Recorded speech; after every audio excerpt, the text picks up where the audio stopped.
Every structure, especially the home, is more than just physical walls and a roof. It is a gateway for influence. The unseen world knows this better than we do.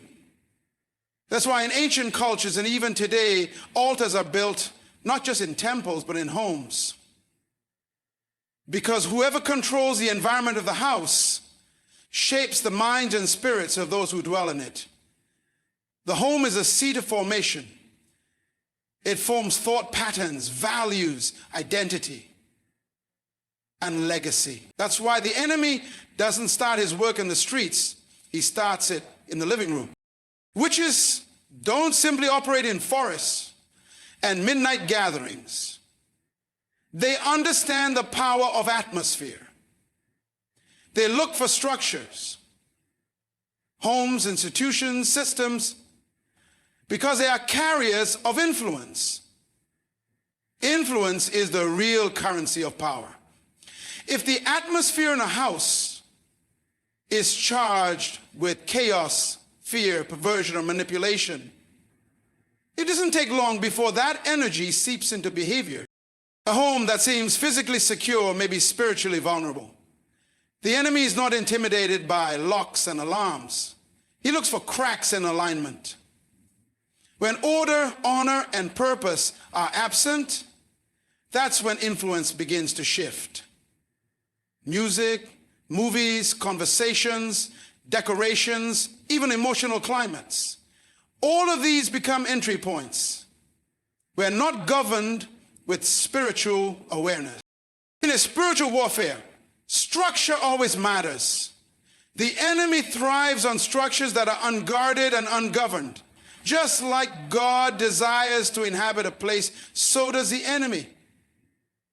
The home becomes a throne room, and someone is always ruling, whether it's the Spirit of God or something else. That's why witches don't just curse people, they infiltrate atmospheres, subtly shifting the culture of the house until what is holy feels foreign and what is demonic feels normal. Influence doesn't shout, it whispers over time. It's in the patterns, in the normalization of what grieves the spirit. And once the atmosphere has been converted, it becomes a gate not just to that home, but to every generation that will come from it. Influence, once established in a structure, reproduces itself in the lives of those who live within its walls. Darkness is patient. It doesn't need a forced entry, it waits for permission. It understands spiritual law better than many believers do. In the realm of the spirit, authority governs access. That's why the enemy doesn't have to kick down the door. He waits until someone opens it. He studies patterns, watches for weakness, and capitalizes on neglect. What many people dismiss as harmless habits or cultural trends are often legal agreements in the spirit realm. The enemy isn't random. He's strategic. He waits for rebellion, compromise, and ignorance, because those create open doors. In every home, there is spiritual legislation being written daily. Through choices, conversations, media, emotions, and priorities. When dishonor is normalized, when unforgiveness is left unaddressed, when bitterness sits at the dinner table, legal access is granted, darkness doesn't just come through what is obviously evil, it comes subtly, cloaked in what seems harmless. A show, a song, a statue, a ritual. These are not just physical things, they carry spiritual weight. If something is welcomed, endorsed, or entertained, it has been given legal ground to operate. Spirits don't force themselves into environments that are truly covered. They seek invitation. Even God doesn't violate will, how much more does the enemy require cooperation to gain a foothold? That's why Scripture warns about giving the devil a foothold, because he can't take what hasn't been given. Witchcraft operates legally when the covering is broken, when covenant is breached, and when spiritual discipline is absent. The enemy doesn't need to cast a spell when a family has already rejected spiritual order. That rejection is the permission. The home is meant to be a sanctuary of the presence of God, but when it becomes a place of spiritual negligence, darkness comes not as an invader, but as a guest.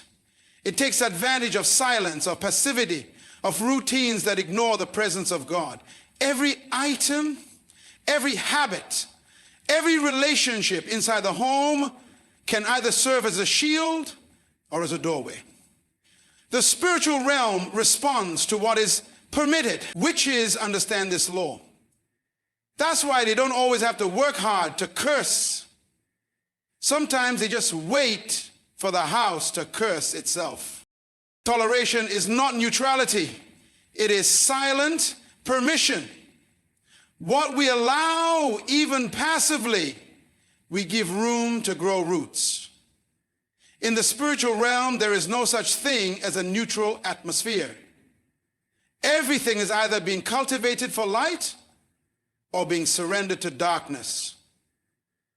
When something ungodly is tolerated in a home, be it through language, media, attitudes, relationships, or habits, it will eventually seek to take residence. Spirits are not content to visit, they want to dwell.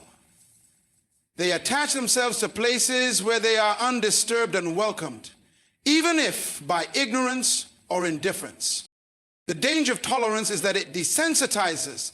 What once would have provoked discomfort or conviction becomes normal, then convenient, then defended. It is a slow erosion of discernment. Witches don't need to cast dramatic spells in a house where sin is coddled and compromises daily. In fact, most spiritual strongholds don't enter with noise. They enter with silence, with the quiet agreement that says, this isn't a big deal, but what's not confronted will eventually govern. The enemy loves to operate in what people excuse. Excuses are open doors disguised as wisdom. Once the spirit realizes it is tolerated, it begins to claim territory. First in thought, then in conversation, then in culture. A home that once had a standard becomes confused, divided, and spiritually cold. Children begin to reflect the atmosphere. Spouses begin to lose unity. And even the walls seem heavy with something unspoken. That's not coincidence. It's habitation. The enemy is patient enough to wait through generations. He knows that tolerated sin in one generation becomes celebrated sin in the next. Witchcraft thrives where spiritual discipline is weak. And discipline begins with intolerance toward anything that violates divine order. When reverence is lost, infiltration begins. You don't have to love darkness to be affected by it. You only have to stop resisting it. Many homes suffer not because they're filled with wicked people, but because they're filled with people who stop contending for the presence of God. Toleration replaces conviction with convenience, and in that shift, habitation begins. What we refuse to confront today will take authority tomorrow. The enemy never settles for a corner. He waits to occupy the whole house. Atmospheres don't happen by accident. They're built. Every word spoken, every routine followed, every emotion entertained becomes a brick in the spiritual structure of a home. Just as architects design physical spaces, spirits respond to the architecture of sound and behavior. Words are not just communication tools. They are carriers of spirit, of life or death, of blessing or curse. In a home where words are reckless, sarcastic, bitter, or perverse, the atmosphere begins to shift. It doesn't shift all at once, but gradually, almost invisibly, until the house becomes heavy with something it didn't invite intentionally, but built through repetition. Habits have spiritual resonance. Morning routines, entertainment choices, eating patterns, sleeping schedules, every part of daily life is either reinforcing the presence of God or weakening it. The enemy studies rhythm. He waits for cycles of complaint, gossip, strife, and emotional volatility, because these cycles engineer an atmosphere where peace cannot dwell. Witches understand this principle deeply. That's why they don't always need to place an object in the home. They don't need to influence its conversation.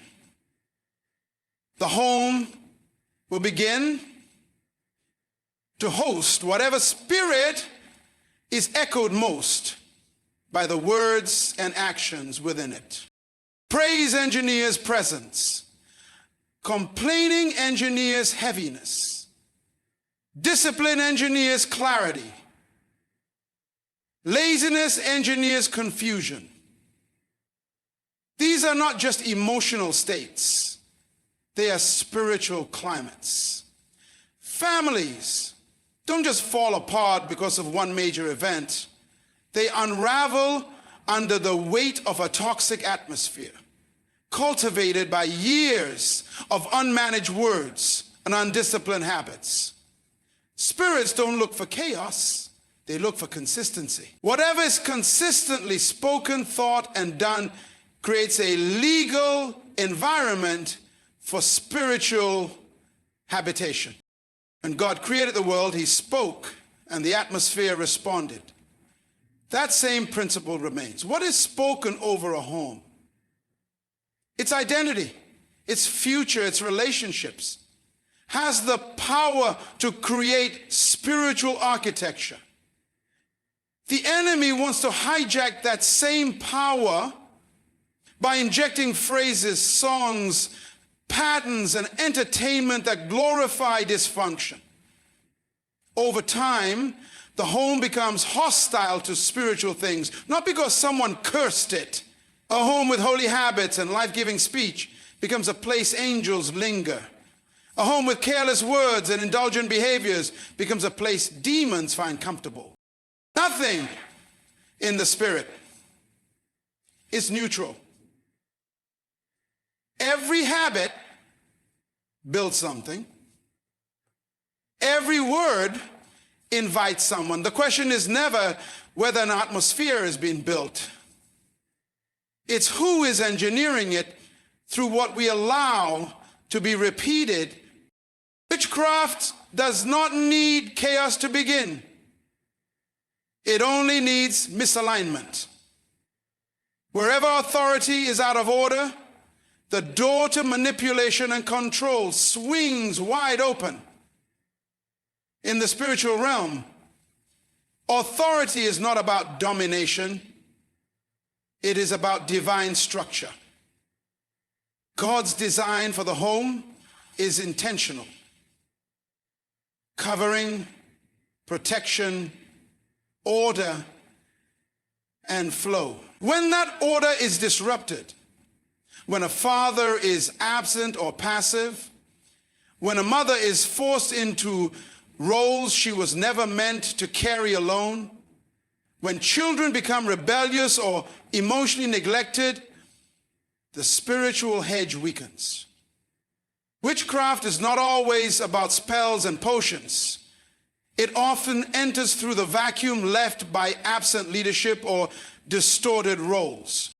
In misaligned homes, emotions begin to lead, offense becomes the compass, and decisions are driven by pain instead of principle. This is where witchcraft takes root. because its core is control. It seeks to govern through fear, guilt, confusion, or seduction. Anything but submission to God's design.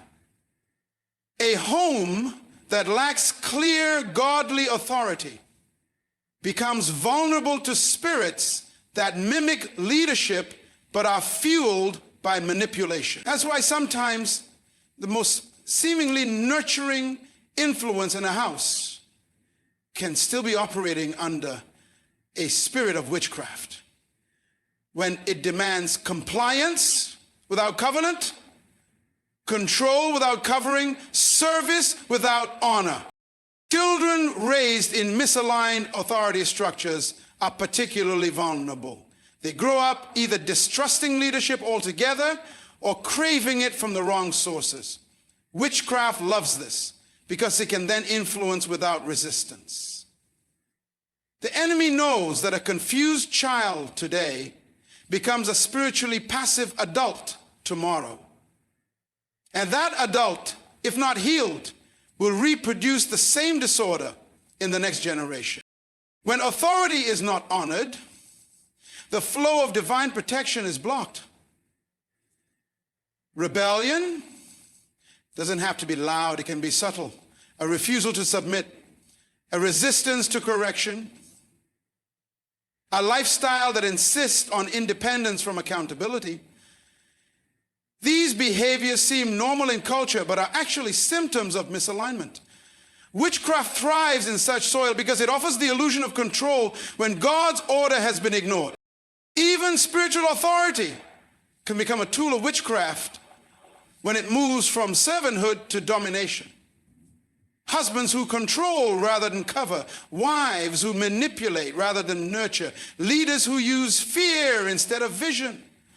All of these open the door to spirits that operate under the banner of influence but carry the stench of control. In the absence of rightful authority, counterfeit authority rises. And witchcraft is always quick to fill that space. Not with fire and smoke, but with charm, pressure, fear, and false peace that keeps people bound while pretending to protect them. Where there is order, there is covering. Where there is covering, there is peace. But where that order breaks down, witchcraft finds room to maneuver, to speak, and to establish patterns that look like protection, but are actually control mechanisms. Authority misaligned is authority vulnerable. And vulnerability in the spirit is always an invitation for occupation. What is hidden is always more powerful than what is visible. The unseen controls the seen.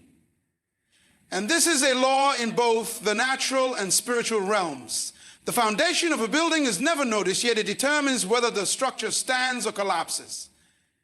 In the same way, spiritual forces that are concealed, unspoken traumas, unconfessed sins, ungodly objects, unaddressed agreements, govern the atmosphere of a home far more than surface behavior. Witches understand this deeply.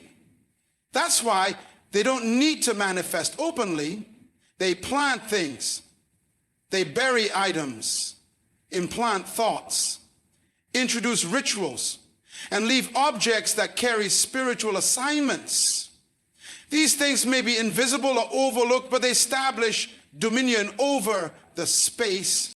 In a home, the spiritual climate is never shaped by furniture, lighting, or paint color. It's shaped by what's embedded in the atmosphere. A home may look peaceful but feel heavy. Children may laugh, yet spiritual unrest may still linger. These are signs that something hidden is governing what's visible. It could be a cursed item, a symbol of rebellion, or a habit no one talks about but everyone participates in. The presence of certain things, books, jewelry, music, cultural artifacts, or even inherited objects can host spiritual contracts. They don't need to be large or obvious to be dangerous. The smallest object, when consecrated to darkness, becomes a throne for the demonic in a place that was meant to host the presence of God. Secrets are spiritual currency. When something is hidden in shame, in secrecy, or in willful ignorance, it gains strength. Demons are not threatened by what is known and brought into the light. They thrive on what's kept in the dark. Hidden bitterness becomes visible division. Hidden lust becomes visible dysfunction. Hidden witchcraft, through charms, practices, or speech, begins to shape the very tone of the household. The family may not even understand why prayer feels difficult, why peace seems fleeting, why tension is always just beneath the surface. What's unseen is calling the shots. God moves through transparency. The enemy moves through concealment. When something is hidden and protected from confrontation, it is not just being ignored, it is being enthroned. Witches don't need to destroy a home visibly if they can bury something within it that will speak long after they are gone. This is why spiritual discernment is critical. Without it, people manage symptoms while the root remains untouched. They clean the outside of the house while the foundation is cracked with unseen compromise. What is hidden will always outlast what is performed.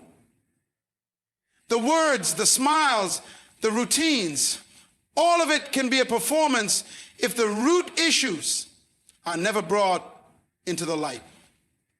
Eventually, the hidden begins to speak louder than the spoken. It governs actions, decisions, moods, and even spiritual sensitivity. The real war is never about what you see. It's about what you haven't noticed, haven't questioned, haven't exposed. Because in the spirit realm, what is hidden is what's reigning. The greatest threat to any home is not what storms outside of it, but what is allowed to live quietly within. Witchcraft does not always enter with spectacle. It enters with silence, through doors left open by compromise, neglect, or ignorance. The enemy doesn't need to possess what he can quietly influence. What is tolerated becomes inhabited. What is hidden begins to rule. And where authority is misaligned, witchcraft builds. But the good news is this: whatever has been engineered can be dismantled. What was hidden can be exposed. What was tolerated can be cast out. When the home returns to divine order, when fathers lead with love, mothers cover with wisdom, and children are raised in truth, then the atmosphere shifts. The enemy loses legal ground where God's presence is enthroned. A home filled with light cannot be governed by darkness. It's not just about removing what's wrong. It's about reestablishing who rules. And when Jesus is truly Lord over the home, every other influence must bow, flee, and never return.